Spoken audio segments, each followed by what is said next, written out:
6절 말씀부터 8절 말씀까지 제가 봉독을 해드리도록 하겠습니다. 미가서 6장 6절부터 8절 말씀까지가 되겠습니다. 내가 무엇을 가지고 여호와 앞에 나아가며 높으신 하나님께 경배할까? 내가 번제물로 1년 된 송아지를 가지고 그 앞에 나아갈까? 여호와께서 천천에 수양과 만만의 강물 같은 기름을 기뻐하실까? 내 허물을 위하여 내 맏아들을 내 영혼의 죄로 말미암아 내 몸에 열매를 드릴까? 사람아, 주께서 선한 것이 무엇임을 내게 보이셨나니 여호와께서 내게 구하시는 것은 오직 정의를 행하며 인자를 사랑하며 겸손하게 내 하나님과 함께 행하는 것이 아니냐. 아멘. 오늘도 주의 사랑하는 성도들로 하여금 살아계신 하나님을 예배케 하시고 우리 예배 가운데 영광을 받으심을 감사를 드립니다. 이 시간 종을 통해서 주의 말씀이 선포될진데 말씀 우리에게 큰 은혜가 되게 하시고 위로가 되게 도와주시고 말씀 가운데 생을 힘을 얻을 수 있는 아름다운 귀한 시간 되게 하옵소서. 우리의 마음의 문을 열어주시고 우리의 길을 여셔서 이 아침에 성령이 교회들에게 하시는 주의 음성을 듣게 하옵소서. 예수님 이름으로 기도하옵나이다. 아멘. 할렐루야. 제가 재미난 글을 봤습니다. 미국 뉴욕 양키스에 아주 유명한 포수가 있었는데 굉장히 신실한 아마 캐톨릭 신자였던 것 같습니다. 어느 날 이제 경기를 하는데 상대방의 대타가 타석에 들어섰습니다. 근데 이 친구 역시도 굉장히 아마 신실한 아마 크리스찬이었던 것 같습니다. 아마 캐톨릭 신자였던 것 같아요. 자, 타석에 들어서기 전에 천주교에서 흔히 하는 성물을 이렇게 그리는 이제 모습을 보고 주심에게 이제 이 포수가 잠깐 타임을 요청했습니다. 그리고 상대의 어떤 타자를 이제 옆에 데려가가지고 이런 얘기를 했다 그래요. 나도 캐톨릭 신자네. 우리 이 시간 하나님이 편하게 우리의 경기를 관람할 수 있도록 우리가 하나님을 편하게 드리는 것이 어떻겠는가?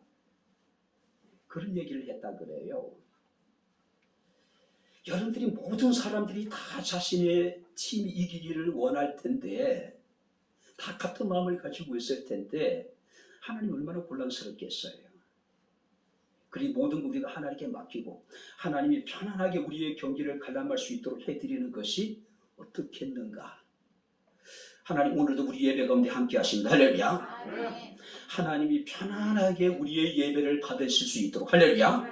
하나님이 편안하게 우리의 찬양을 받으실 수 있도록 하나님을 편하게 드리는 것이 어떨까요?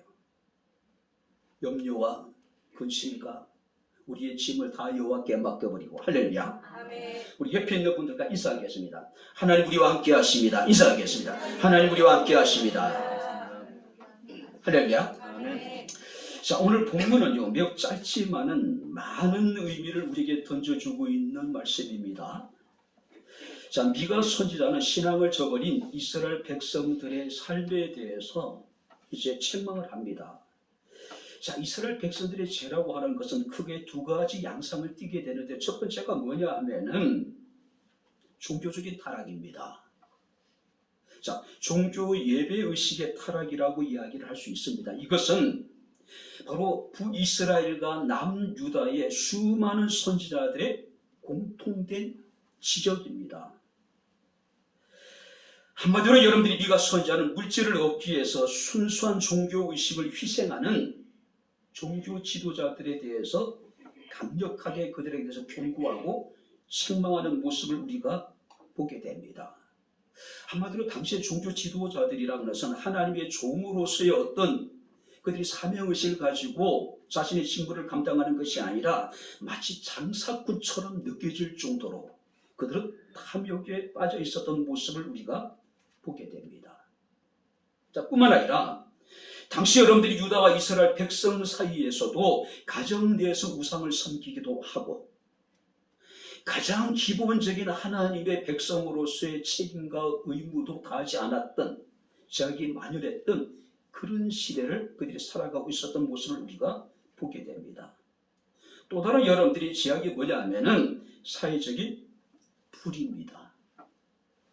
자, 미가 선지자는 다른 사람들을 학대하고 착취하는 유다 지도자들의 모습을 책망을 합니다. 이 당시에는요, 이 유다 사회가 물물교환해서 화폐 경제로 바뀌게 됩니다. 자, 그러다 보니까 부자들은 가난한 사람들을 착취하고 가난한 사람들은 어려운 상황 속에 또 착취를 당하게 되니까 빈부의 격차가 갈수록 심해질 수밖에 없는 그런 상황이 계속되어지고 있습니다. 자, 뿐만 아니라 비도덕적인 상인들은 자신의 이익을 높이기 위해서 물건을 팔 때 두 개의 저울추를 가지고 자신에게 유리한 방향으로 사용하기도 했습니다. 자, 희년의 규정이 완전히 무시되기도 했고, 하나님이 그렇게 경계하셨던 의지할 데 없는 약한 자들에 대한 하나님께서 그들에게 대해서 그 호의를 베풀고 사랑을 베풀고 긍휼을 베풀라고 하는 것에 대해서 이런 것들이 전혀 실현되지 않았던 그런 시대입니다. 자, 그래서 우리가 예레미야를 보게 되면은 큰 자로부터 작은 자 이르기까지 그들이 다 탐남하였고, 선자로부터 제사장 이르기까지 그들이 다 거짓을 행하였다라고 탄식을 합니다. 문제는 그들이 이렇게 부끄러운 일을 행할 때에 그들은 양심의 가책을 느끼지 않았다는 사실이에요. 그들은 전혀 부끄러움을 느끼지 않았다는 이야기입니다. 그들은 낯도 붉어지지 않았다.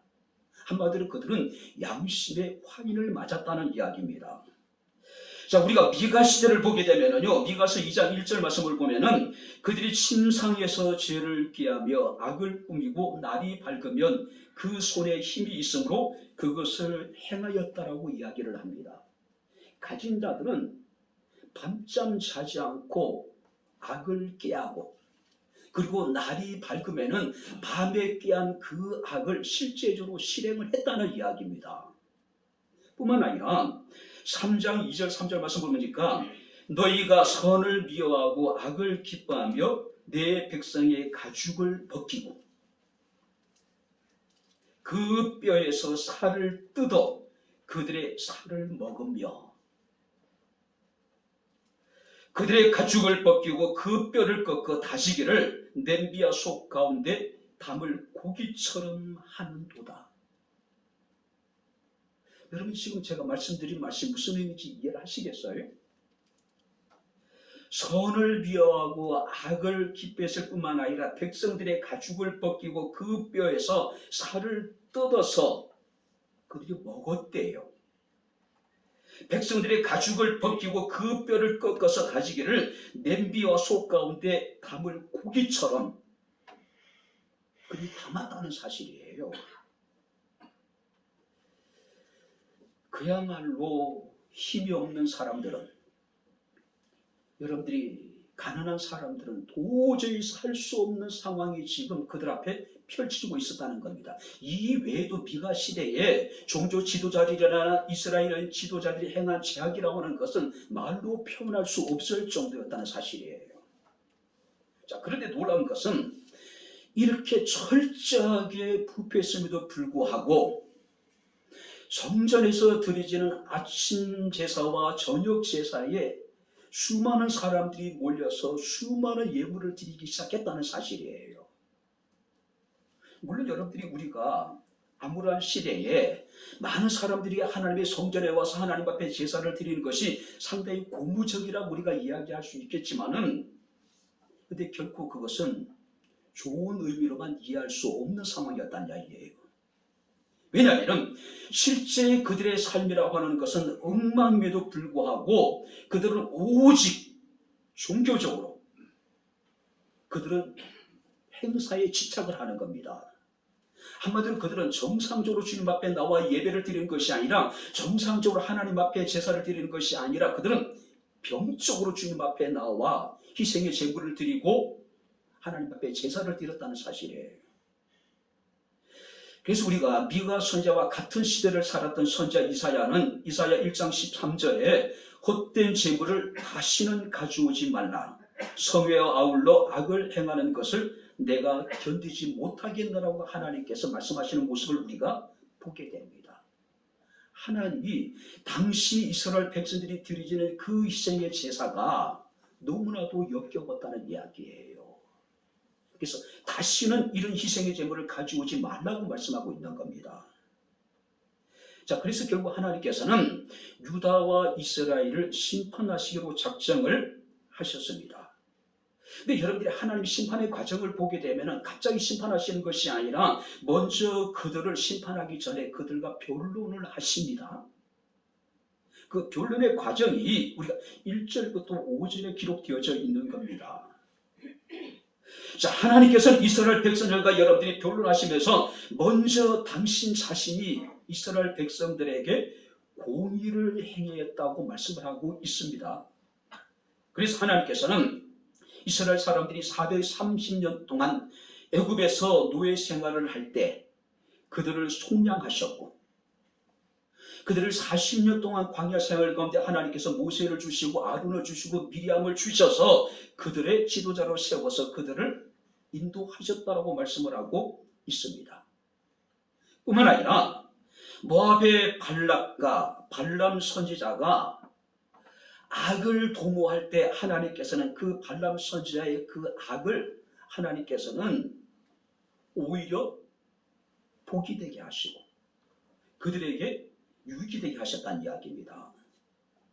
뿐만 아니라 시딤에서 길갈까지 일들을 기억하라고 말씀을 하고 있습니다. 자, 시딤이라고 하는 지역과 길갈까지 그 가운데 하나님께서 너희 가운데 어떻게 행하셨는지를 기억하라는 이야기예요. 하나님은 그들에게 은혜를 베푸셔서 미디안의 군사를 쳐부시게 만드셨고, 하나님께서는 요단을 건너게 하셨고, 하나님께서 남궁블락의 요새였던 여리고성을 하나님께서 무너뜨리게 하신 그 사건을 너희가 기억해 보라는 이야기입니다. 한마디로 광야 40년의 삶이라고 하는 것은 어느 것 하나 하나님의 은혜가 아닌 것이 없었다는 이야기입니다. 한마디로 하나님의 초자연적인 능력으로 인하여서 그들이 여기까지 이르게 되었음을 하나님께서 말씀하고 계십니다. 그래서 하나님은 내가 너희를 심판하시겠다는 이야기예요. 내가 이렇게 너희에게는 초자연 능력을 통해서 너희에게 은혜를 베풀었음에도 불구하고 너희가 불의를 행하고 하나님 앞에 거짓되이 행하는 모습을 보시고 더 이상 하나님이 참을 수 없으셔서 그들을 심판하시고 작정을 하셨단 말이에요.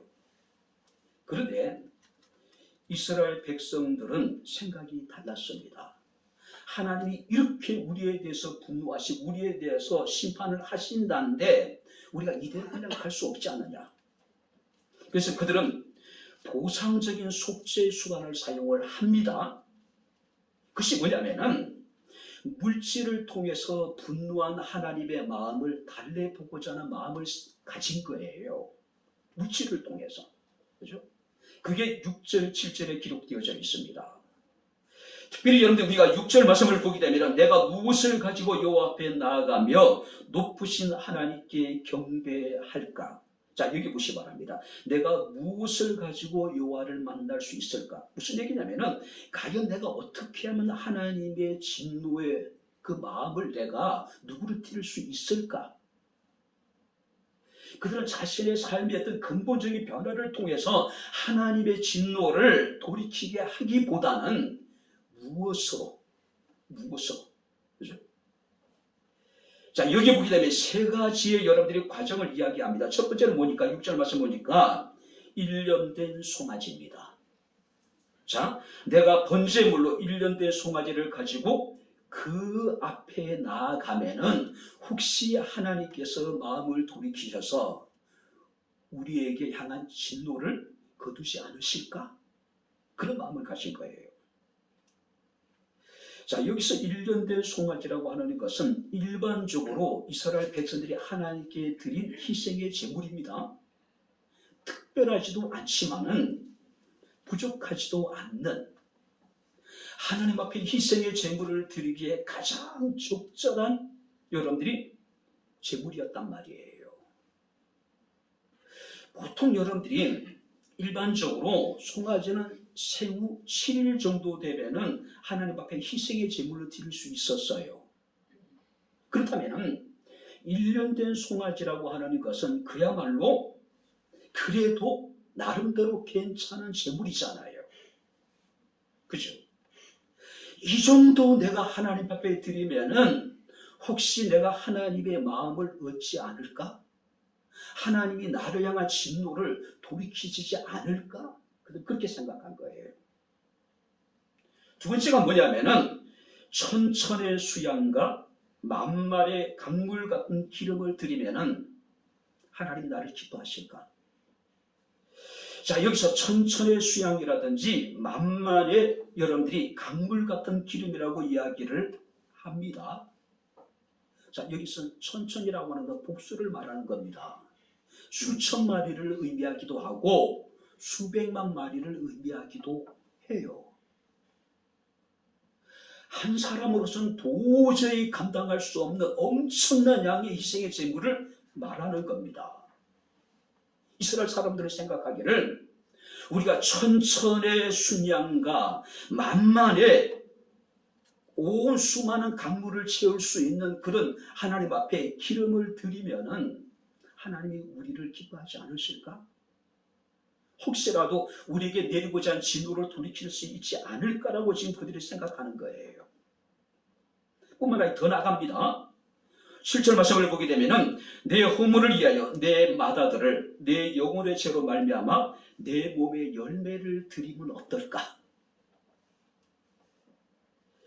자, 여기서 하나님의 환심을 사기 위해서 그들은 최상의 제물을 생각했습니다. 그 제물이 뭐예요? 자신의 맏아들입니다.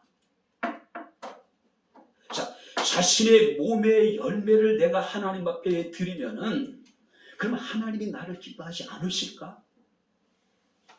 근데 실제적으로 여러분들이 이 시대에 아하스라고 하는 인물이 유다의 왕이었습니다. 그런데 이 아하스라고 하는 인물은요, 자신의 실제 아들을 몰렉이라고 하는 가나안 우상에게 바쳤단 말이에요. 그러니 백성들도 그런 생각을 하는 겁니다. 하나님의 진노를 돌이키고 우리가 하나님의 환심을 살 수만 있다면은 자신의 왕이 아하스가 자신의 아들을 몰렉신에게 바쳤듯이 우리도 우리의 맏아들을 하나님 앞에 바치면 우리가 하나님의 환심을 살 수 있지 않을까라고 지금 생각하고 있는 거예요. 처음에는 1년 된 송아지였습니다. 두 번째 생각한 것이 뭐냐면은 수백만 마리의 순양입니다. 세 번째가 뭐냐면은 자신의 맏아들을 우리가 하나님 앞에 드리면은 하나님이 우리를 기뻐하시고 우리를 향한 진노를 돌이키지 않을까라고 생각하고 있는 겁니다. 근데 성경 말씀을 보게 되면은 하나님은 전혀 기뻐하지 않으실 거라는 거죠. 근본적으로 자신의 삶의 변화가 없는 우리가 희생의 제물로 순양을 드리고 수천만 마리의 수백만 마리의 희생의 제사를 드린다 하더라도 우리가 열심을 가지고 우리의 가장 소중한 내 몸의 열매를 드린다 하더라도 하나님께서는 그것을 전혀 기뻐하지 않으실 것이라는 이야기예요. 하나님 우리가 질 좋고 값비싼 예물을 드린다 해서 기뻐하시는 하나님이 아니라고 하는 사실이에요. 우리가 많은 재물을 드린다고 해서 하나님 그것을 기뻐하시는 분이 아니란 이야기입니다. 우리가 정말로 종교적인 열정을 가지고 자신의 가장 소중한 맏아들을 드리고 자신의 몸의 열매를 드린다 하더라도 하나님은 그것을 기뻐하지 않으신다는 이야기예요. 이사야 1장 11절 12절 말씀을 보니까 너희의 무수한 재물이 내게 무엇이 유익하뇨? 나는 수양의 번제와 살찐 짐승의 기름에 배불렀고 나는 수송아지나 어린 양이나 수염소의 피를 기뻐하지 아니하노라. 그래서 말씀하십니다. 헛된 재물을 다시는 가져오지 말아라. 정말로 하나님께서 원하시는 것은 이것이 아니었는데 그들은 물질을 통해서 하나님의 환심을 사기를 원했고 자신들이 많은 물질을 드리면 하나님이 그것을 기뻐하실 것이라고 착각했다는 사실이에요. 우리가 창세기 4장 말씀을 보게 되면은 하나님이 아벨과 그 제물을 연락하셨지만은 가인과 그 제물은 연락하지 않으셨습니다. 무슨 이유였을까요? 요한 1서 3장 12절 말씀을 보게 되면 사도 요한은 너희는 가인과 같이 하지 말라. 그는 악한 자에게 속하여 그 아우를 죽였으니 무슨 얘기일까요? 가인에게 있어서 희생의 제사는요, 제물이 문제가 아니었습니다. 제사의 형식이 문제가 아니었습니다. 가인의 삶 자체가 문제였다는 이야기예요. 가인이 자신의 동생 아벨을 죽였기 때문에 그가 악한 사람이 된 것이 아니라 원래부터 그가 악한 사람이었기 때문에 자신의 동생을 죽였고, 그런 악한 가인의 삶을 하나님께서 문제 삼으시고 가인과 가인이 들은 그 재물을 하나님께 기쁘시게 받으시지 않으셨다는 이야기예요. 사도 바울은 로마서 12장 1절에 우리에게 이르기를 그러므로 형제들아 내가 하나님의 모든 자비하심으로 너희를 권하노니 너희 몸을 하나님이 기뻐하시는 거룩한 산 제물로 드리라. 이런 너희의 드릴 영적인 예배니라. 할렐루야. 너희 몸을, 우리의 삶을 먼저 하나님께서 받으시기를 원하시는 거예요. 자, 그렇다면은 미가 선지자가 깨달은 정말로 하나님께서 원하시는 것, 정말로 하나님께서 우리에게 구하시는 것이 무엇이었을까요? 우리 8절 말씀을 우리 다시 한번 같이 읽겠습니다. 다 같이 읽겠습니다. 사람아 주께서 선한 것이 무엇임을 내게 보이셨나니 여호와께서 내게 구하시는 것은 오직 정의를 행하며 인자를 사랑하며 겸손하게 내 하나님과 함께 행하는 것이 아니냐. 정말로 하나님께서 원하시는 것, 정말로 하나님께서 우리에게 구하시는 것은 오직 우리가 정의를 행하는 것이고 인자를 사랑하는 것이고 겸손하게 하나님과 함께 행하는 것이라고 이야기를 합니다. 그렇다면 오늘 이 시간 정말 우리가 하나님께서 우리에게 구하시는 것이 무엇인지 우리가 함께 이 하나하나의 말씀을 살피면서 우리가 함께 은혜를 나누도록 하겠습니다. 자, 먼저 우리가 성경 말씀을 보시기 바랍니다. 주께서 선한 것이 무엇임을 내게 보이셨다는 이야기는 이미 우리에게 말씀하셨고 이미 우리에게 설명해 주었고 우리는 이미 알고 있는 것이라는 이야기예요. 지금도 마찬가지입니다. 미가 시대도 마찬가지예요. 여호와께서 내게 구하시는 것은 오직 정의를 행하며, 우리 개혁 개정에는 정의라고 했는데 개혁 성경에는 공의라고 표현합니다. 어쩌면 공의가 더 맞는 말이에요. 자, 이 말씀은 아모스 5장 24절과 같은 의미입니다. 오직 정의를 물같이 공의를 마르지 않는 강같이 흐르게 할지어다. 이 아모스 선지자도 미가 선지자와 같은 시대를 살았던 인물이에요. 자, 여기서 정의라고 하는, 여기서 말하는 공의라고 하는 것은 재판, 사법적인 용어라고 우리가 표현 가능합니다. 자, 재판장이 재판을 하되 공정하게 또 정의롭게 판결하는 것. 자, 한 사회의 공정성은요, 사회적 정의를 이루는 굉장히 중요한 것입니다. 그래서 우리가 시편 37편 28절에 여호와께서 공의를 사랑하신다라고 이야기를 합니다. 자, 여기 보세요. 정의라고 하는 것은 우리 사회에 지금 굉장히 흔한 용어지요. 공정하고 정의롭고 상식적인 그런 사회를 이야기를 합니다. 근데 현실적으로 지금 우리 사회에 많은 사람들이 외치고 있는 정의라고 하는 것은 상대적인 정의예요. 선택적인 정의예요. 자칫 잘못하면 가장 정의롭지 못할 수가 있을 거예요. 자, 여기서 말하는 공의라고 하는 것은 그 하나님의 절대적인 기준을 말하는 겁니다. 근데 우리 사회가 지금 외치고 있는 정의라고 하는 것은 선택적인 정의예요. 가진 자들 편에 서서의 어떤 정의가 아닐까요? 힘 있는 사람들, 여러분들이 우리가 권력을 가진 사람들만을 위한 정의가 아닐까요? 그런 현상들이 지금 우리 사회에서 나타나고 있는 것을 우리가 부인할 수가 없는 거예요. 사실이란 말이에요. 그죠? 자, 여기서 말씀하고 있는 여러분들이 이 정의라고 하는 것은 하나님의 기준에 맞는 바로 여러분들이 모든 삶을 의미하고 있는 겁니다. 그러니까 모든 시대, 모든 사람, 모든 나라에 공의, 의로운 것. 그래서 우리가 그것을 공의라고 이야기를 합니다. 뿐만 아니라 여러분 이 공의 속에는 어떤 의미냐면은 공평하게 대한다는 의미가 있어요. 공평. 우리 사회가 공평할까요? 최소한 제가 생각하기에는 그렇지 않는 것 같아요. 그죠? 자, 그런데 이런 일이 지금 미가 선지자 시대에 만연되어져 있었단 말이에요. 사람들은 하나님 앞에 나와 희생의 제사를 드리는 일에 충실했지만은 사회적 정의, 사회적 공의를 실현하는 일에는 그들은 관심이 없었단 말이에요. 그래서 힘이 있는 사람들은 없는 자들을 착취하고 재판가들은 뇌물을 받고 잘못된 판정을 내리게 되고 제사장들은 삭을 이해하고 선지자들은 돈을 위하여서 점을 치는 겁니다.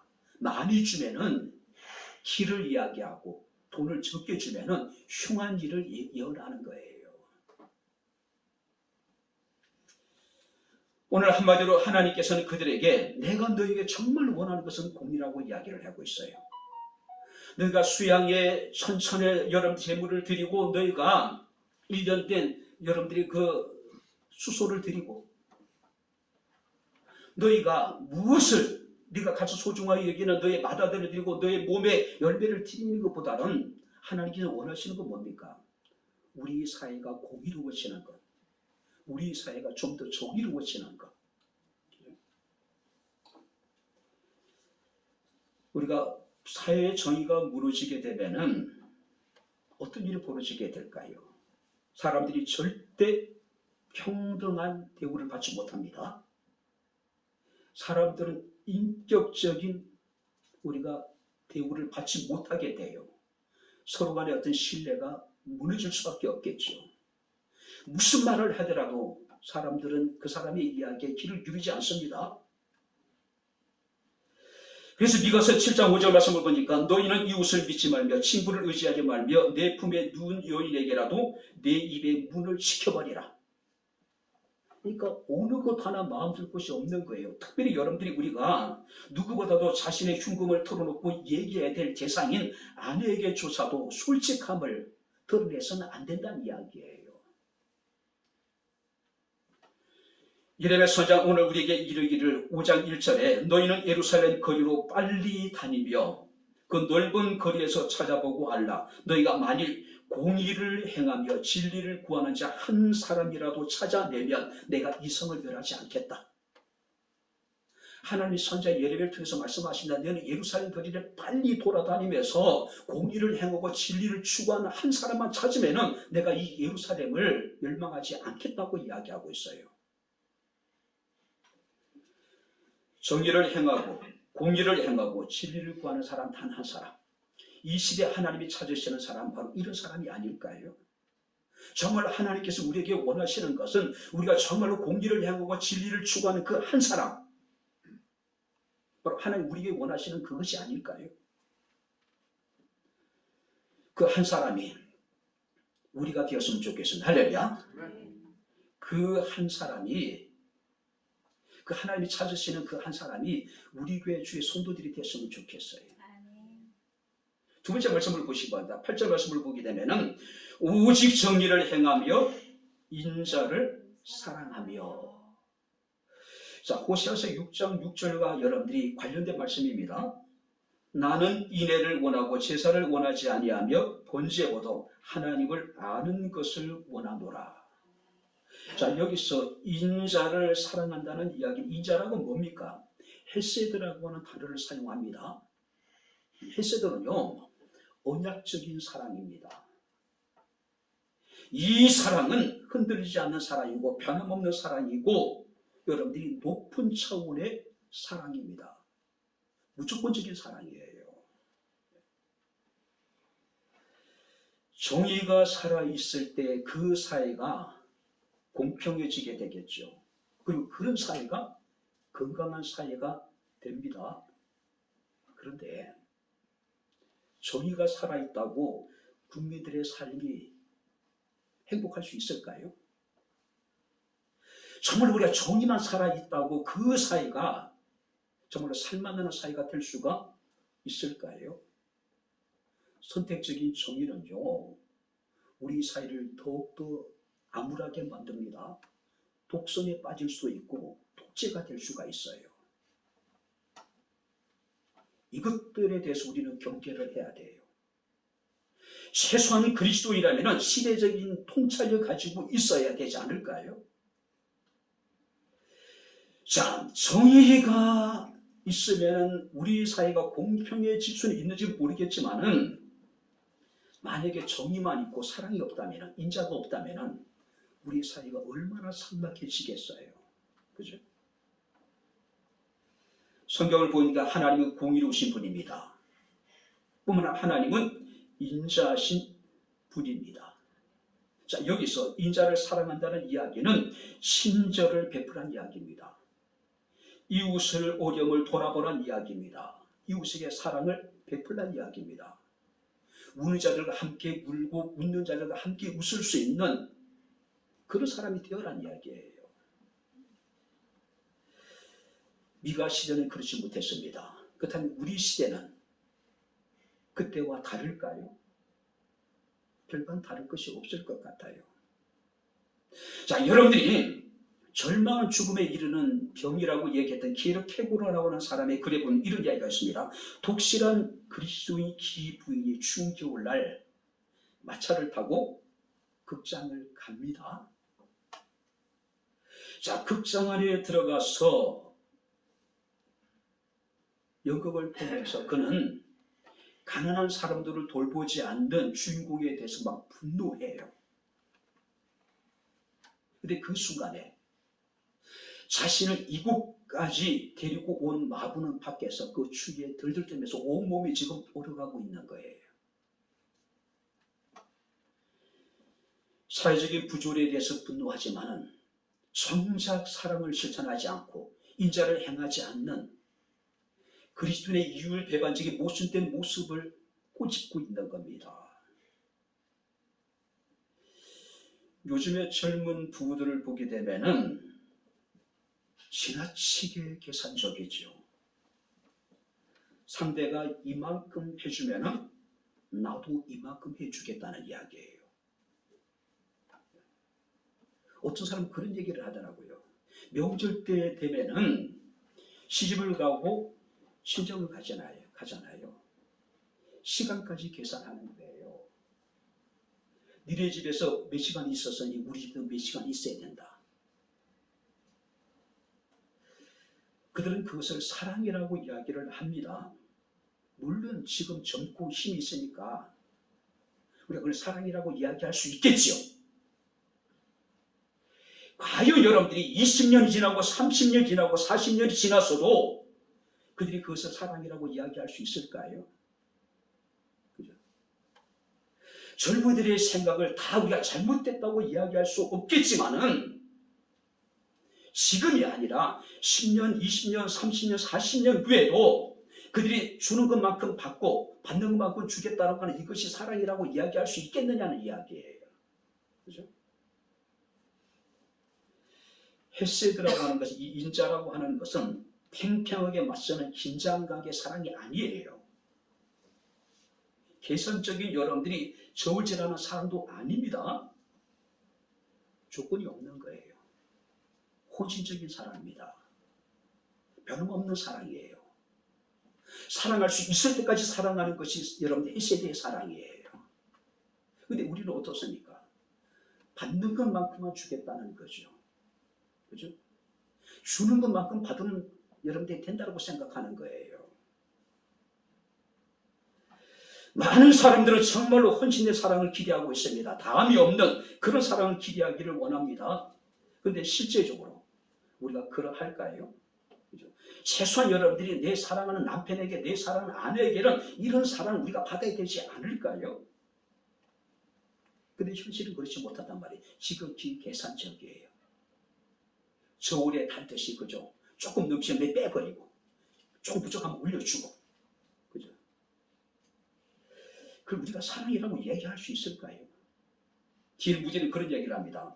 거짓 없는 사랑은 혀 곁에 있고 참 사랑은 손끝에 있다고요. 하나님 우리에게 원하시는 건 바로 이 헤세드입니다. 거짓 없는 사랑이에요. 담이 없는 사랑입니다. 여러분들이 얼마만큼 사랑하셨습니까? 사랑할 수 없는 것만큼 하나님 사랑하셨어요. 사랑할 수 없을 만큼. 그러니까 전부를 사랑하신 거죠.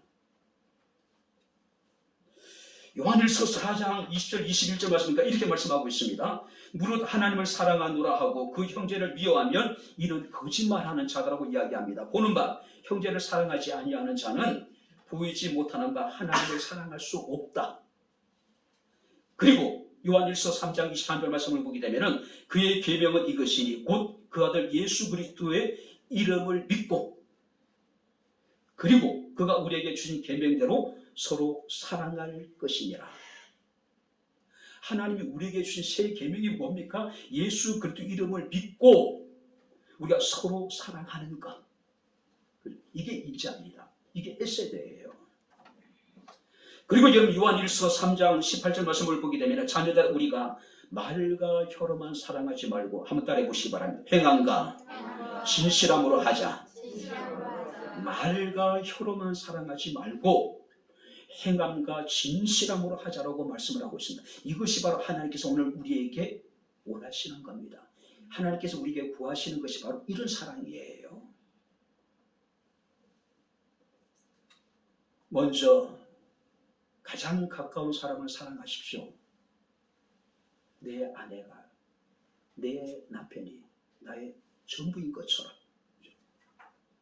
사랑할 수 없을 만큼 사랑하십시오. 남이 없는 사랑이에요. 그죠? 그리고 이웃을 사랑하고 성도를 사랑하고 하나님을 사랑하는 겁니다. 그리고 마지막으로 여러분들 8절 말씀을 보시기 바랍니다. 겸손히 하나님과 함께 행하는 것이라고 말씀을 하고 있습니다. 자, 여기서 겸손하다는 것은 신중하게 행하여 겸손한 마음으로 하나님을 함께 해라. 신중하게. 그죠? 어쩌면 이 겸손은 하나님 우리에게 주신 최고의 복이 아닐까요? 왜냐하면 성경 우리가 말씀하신다. 겸손은 종기의 앞잡이라고 이야기합니다. 하나님 겸손한 자에게 은혜를 베푼다고 말씀하고 있습니다. 하나님 겸손한 자를 가까이 하시고 하나님께서 겸손한 자에게 당신의 사랑을 베푸신다고 말씀을 하고 있습니다. 많은 소유도 또 우리가 여러분들이 어떤 지혜보다도 어떤 능력보다도 어쩌면 공의를 행하는 것보다도 우리에게 더 중요한 것이 무엇일까요? 바로 그것은 겸손이란 덕목이 아닐까요? 정의도 중요합니다. 그러나 겸손하지 않으면 독선이 되고 독재가 돼요. 여러분들이 우리가 사랑도 중요합니다. 근데 만약에 우리가 겸손하지 않으면 위선이 됩니다. 집착이 됩니다. 문제가 생길 수밖에 없죠. 정말 하나님께서 우리에게 원하시는 것, 정말 하나님께서 우리에게 구하시는 것은 무엇입니까? 겸손히 하나님과 함께 행하는 것. 자, 여기서 겸손히 하나님과 함께 행한다는 원문을 보게 되면은 하나님과 함께 걷는 것. 하나님과 함께 걷는 것. 자, 여러분들 우리가 창세기 보게 되면 에녹이라고 하는 인물이 등장을 하죠. 무드셀을 낳은 후 300년을 하나님과 동행했다고 얘기하잖아요. 그 동행이라는 거 어떻게 표현하냐면은 한적한 오솔길을 사랑하는 사람과 함께 걷는 삶. 늘 우리가 하나님과 함께 산책하듯이 하루하루를 그렇게 살아가는 삶이 성경에 기록하고 있는 에녹이 300년을 하나님과 동행하는 삶이었다는 이야기예요. 아무리 바쁘고 분주함 속에서도 우리가 살아계신 하나님과 늘 동행할 수 있는 저와 여러분들의 삶이 되어질 수 있기를 주 이름으로 축원합니다. 하나님과 함께 산책하듯이 하루하루 우리가 살아가는 겁니다.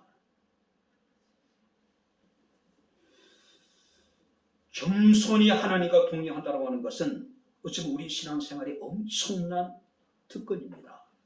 권리입니다. 왜냐하면 공의를 행하고 인자를 사랑하는 사람들과 하나님께서는 동행하시기 원하시기 때문에 그래요. 바로 우리 성경 말씀을 보게 되면 그런 사람들과 하나님께서 함께 하시고 그런 사람들을 위로하시고 그런 사람들에게 하나님께서는 힘을 주시고 그런 사람들의 삶을 하나님께 책임져 주신다는 이야기예요. 그래서 우리가 요한복음 8장 29절에 주님께서는 이렇게 말씀하십니다. 나를 보내신 이가 나와 함께 하시도다.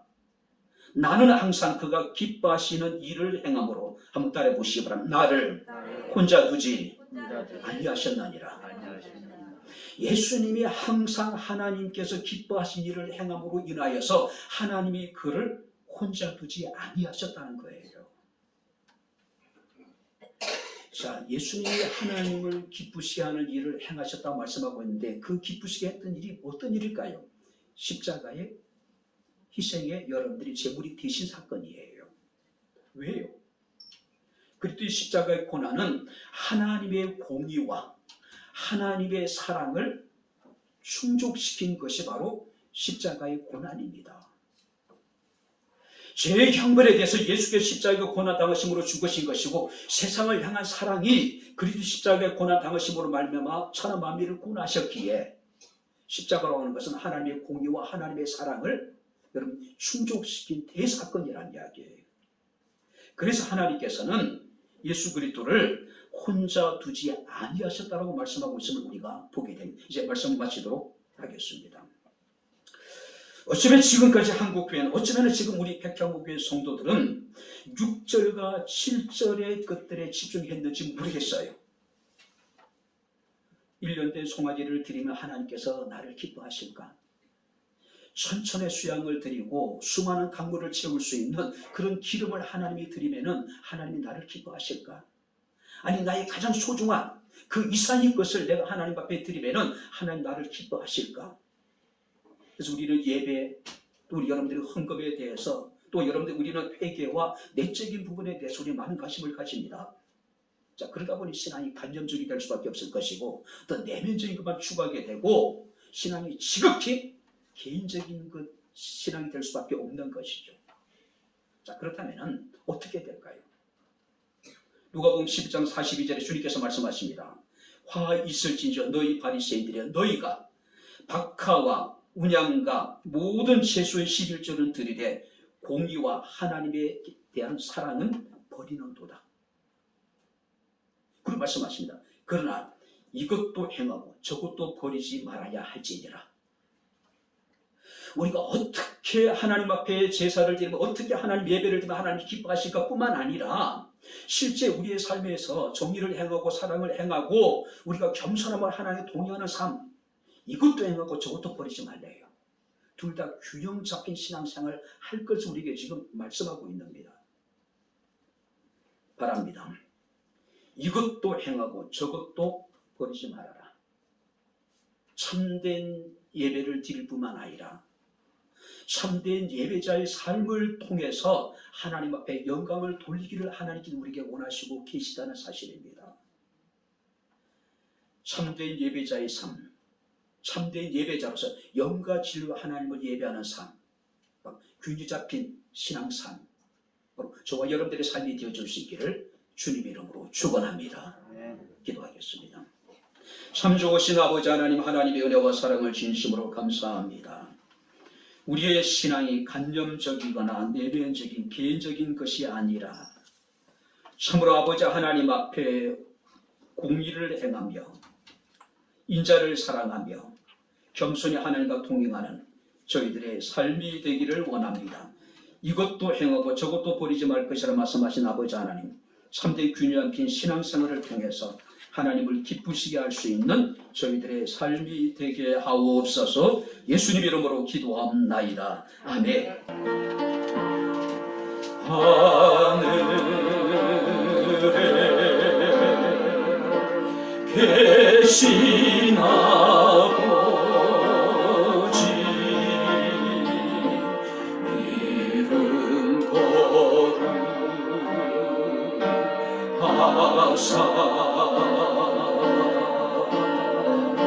주님 나라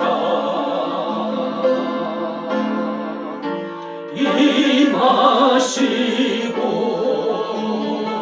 뜻이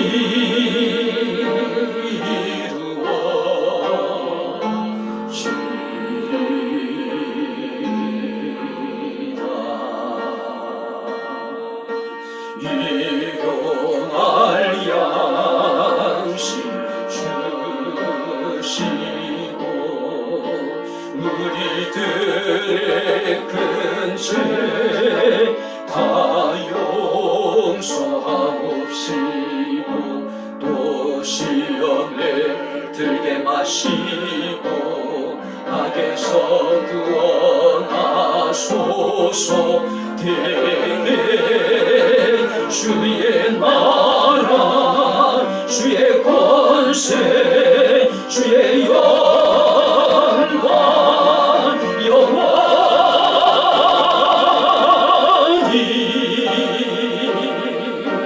아멘.